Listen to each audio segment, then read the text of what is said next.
Muy bien, cuando hablamos de operaciones matemáticas, ¿a qué nos referimos? Hay algunas operaciones que tú ya las conoces desde que empezaste a estudiar matemática, ¿cierto? Operaciones conocidas como la adición, sustracción, multiplicación, división, potenciación, radicación, etcétera. Ya son operaciones conocidas. Las que no se conocen, por ejemplo, te dan un asterisco, tú no sabes qué hacer, ¿no? Te dan un tanto por ciento, un circulito, un cuadradito, tú no sabes qué hacer. A esas se llaman operaciones arbitrarias, pero en sí, ¿qué es una operación matemática? Son procedimientos que transforman a una o más cantidades en otra llamada resultado aplicando una regla de definición. Por ejemplo, aquí estamos hablando de un X nada más, pero aquí estamos hablando de dos elementos, A y B. Por eso te dice transforma a una o más cantidades en una llamada resultado a través de una fórmula matemática conocida como la regla de definición. Entonces aquí tienes un ejemplo práctico.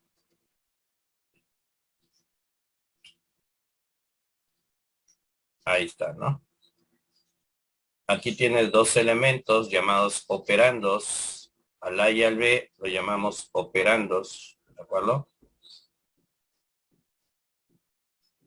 Al A y al B lo llamamos operandos.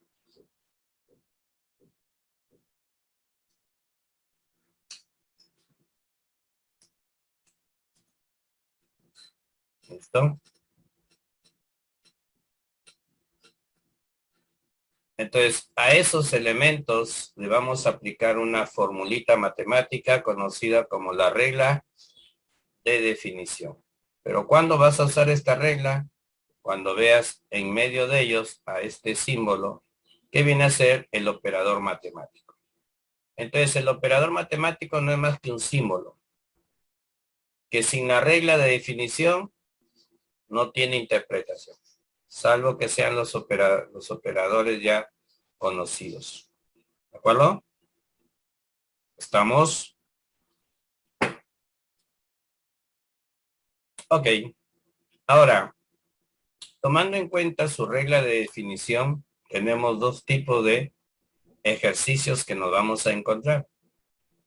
Aquellos que tienen su regla de definición en forma explícita, explícita significa la conocemos en su totalidad, la tenemos detallada ahí, ¿no? Y en forma implícita que no la tenemos. Acá, por ejemplo, aparece el asterisco y acá de nuevo. Acá hay un círculo y acá también. Entonces, está oculta la regla de definición. Entonces, a eso se llama implícito.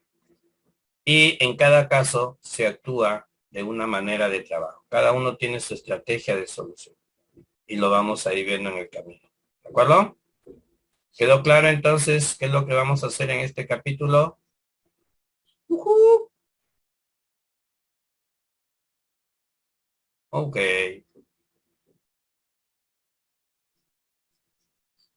Los operadores universales ya son los que tú conoces. Adición, sustracción, multiplicación, división, su símbolo ya los conoces.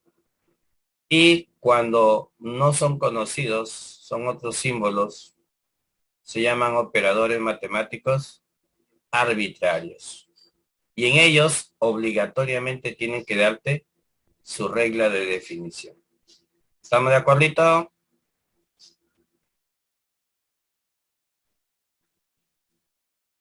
A ver, ¿cómo se trabaja en los operadores cuya regla de definición es explícita? Bueno, una de las estrategias es igualar, ¿cierto? La más común, igualar.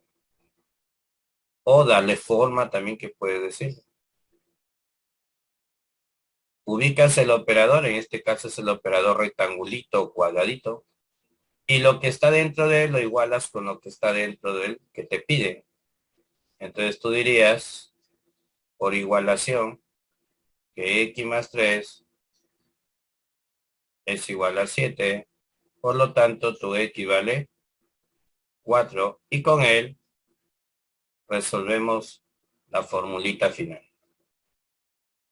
Otros, en lugar de igualar, de frente le dan forma, ¿no? Un X aumentado en 3. ¿Qué número aumentado en 3 te da 7? El 4, ¿no? ¿Estamos de acuerdo?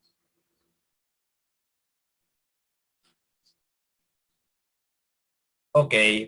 Igualando o averiguando quién debe ir acá, después de aumentarle 3, termine siendo 7. En ambos casos, igual sale el resultado. Pero tenemos otro donde obligatoriamente hay que hacer un previo trabajito, ¿no? Aquí dice A más B, pero acá no dice A más B, dice 5. Acá dice A elevado a la B y aquí dice 8. Entonces tienes que buscar una potencia que tiene la forma A a la B igual a 8 y que al sumar la base con el exponente te dé 5. O sea, dos números que sumen 5 y que escritos en forma de potencia te dé el resultado 8. Entonces ahí tienes que darle forma tú, ¿no? 2 más 3 me da 5 y 2 al cubo me da 8. ¿Se dieron cuenta? Ahí deduces quién va a ser tu A y quién va a ser tu B. Mi A es el 2 y mi B es el 3. Y ahora solo tienes que escribirlo en forma de potencia, la regla de definición, pero inviertes el orden de esta potencia, que era exponente, ahora es base, y el que era base, ahora es exponente. 3 al cuadrado, ¿no? Y salió. ¿Estamos de acuerdito? Ok.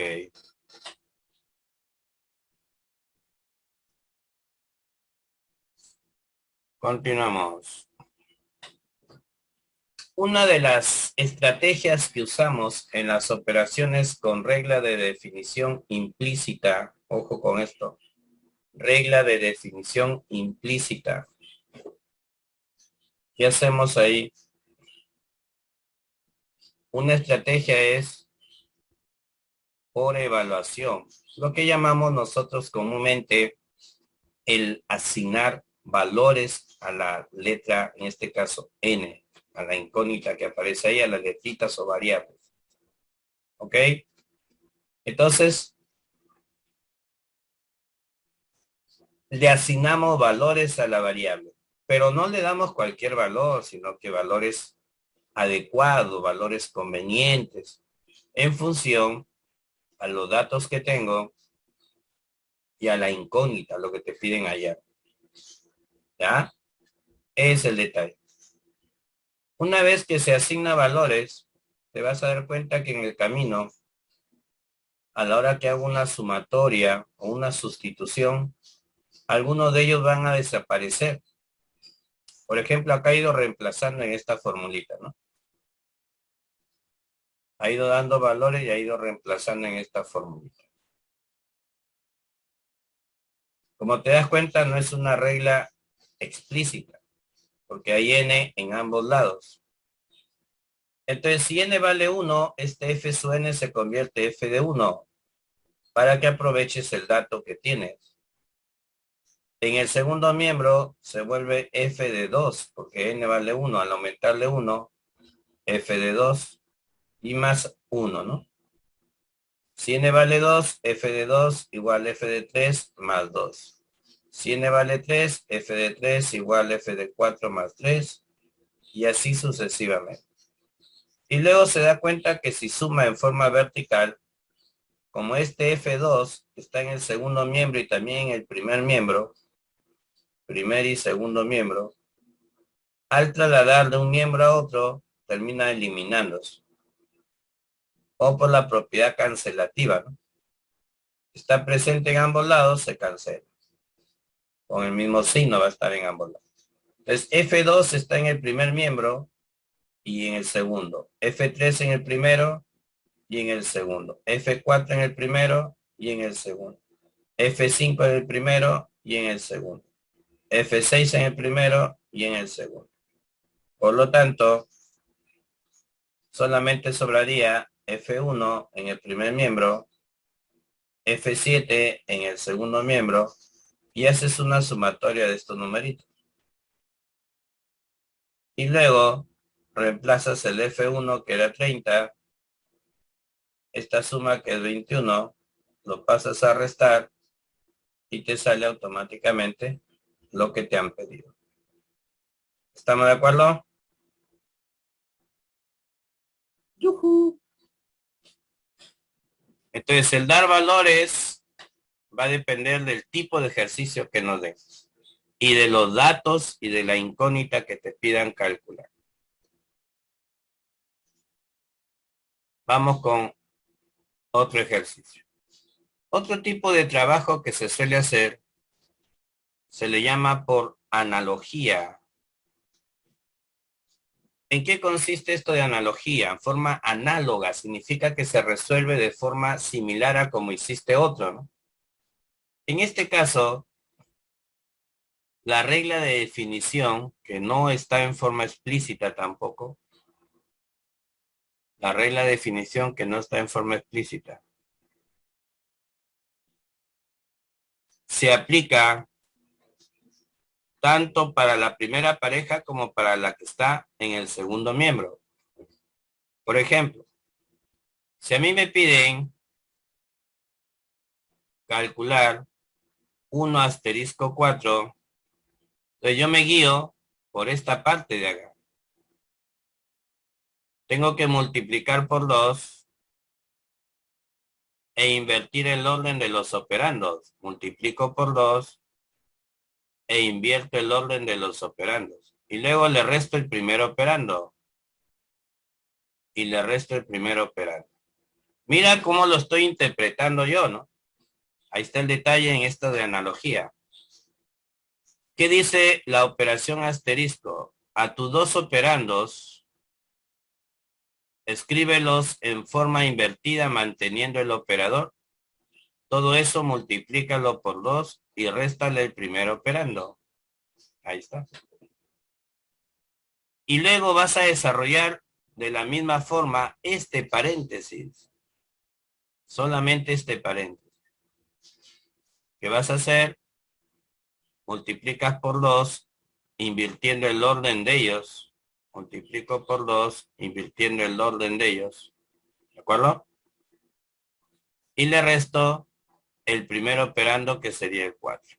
Bueno, acá ellos lo han hecho no reemplazando directamente, sino con A y B, ¿no? Para poder, o con B ya que lo han hecho, para poder encontrar una fórmula final. Al final sí llega a despejar una fórmula. Le aplicó a B asterisco A la misma regla, multiplico por 2, cambiando el orden, restándole el primer operando que sería B en este caso. ¿Ah? Todo esto va a ir en este paréntesis. Ahí está. ¿Ve? Todo eso va a ir en este paréntesis. Y después de multiplicar y despejar, llegas a esta expresión. A asterisco B es igual a A más 2B sobre 3. Y como ya tienes la fórmula explícita, ya la utilizas directamente. Lo vamos a ver con otro ejercicio más práctico, ¿ya?